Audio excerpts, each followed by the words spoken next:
In a touching moment within the SB19 family, Ken shared his concerns after learning that his mother was deeply moved during Stell's birthday celebration. According to Pablo and Stell, Ken's mom was visibly emotional and even cried when she attended Stell's special day for the first time and met other SB19 moms.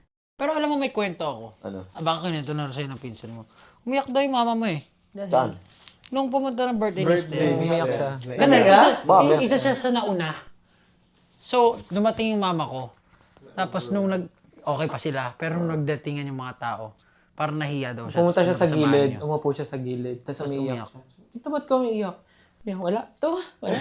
Ganun siya. naman. Tapos lumapit yung pinsan mo, sabi ko, ba't umiyak si tita? Sabi niya, hindi, ano yan, kinakabahan daw siya.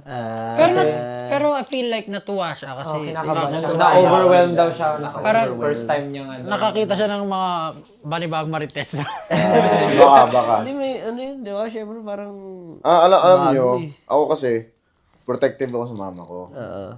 So, ayaw ko siya na, pag nandito siya, ayaw ko siya na lumalabas. Oh. Siguro, bad din yun na. Ayoko kasi expose yung parents Totoo ko. naman eh. Totoo. Yung pribadong buhay nila. Kasi kasi alam ko kung anong nandito sa lugar na to eh. Alam kang pagtatawid ka dito. Baka di nila din kayanin mentally nila pag kaya. nakikita na nila kung ano yung Actually. na ano natin, So, na experience natin. Nung pag-uwi niya nun, actually parang hindi naman sigawan, nag-argue kami. Sabi ko, bakit ka lumabas na hindi ka nagpaalam sa akin? Sabi ko gano'n. Kasi pagdating ko sa bahay, tapos na-realize ko nun, ang sama pala ng sinabi ko. So, ang ginawa ko, nagugutom ako, puluto mo ako. So, yun yung...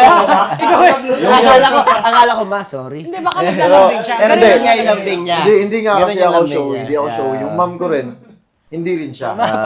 Gets niya na yun, gets niya na yun. So, May pag mutual tahimik na kaming understanding na dalawa, yung kuya ko nga lang nakaganon lang eh.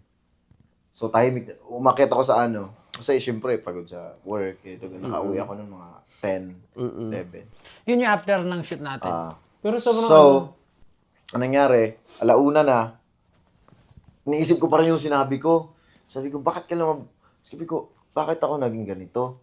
Bakit parang yung mama ko naging anak ko ganito? Alam mo yun?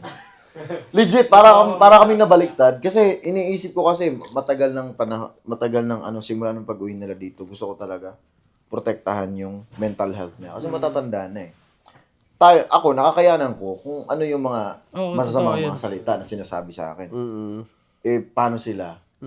So, ako naman, gusto ko i-protect kung ano yung nagpapasaya sa kanila ngayon. Ayaw kong na maging malungkot. Wag na nila makita yung side na yun. Wag na.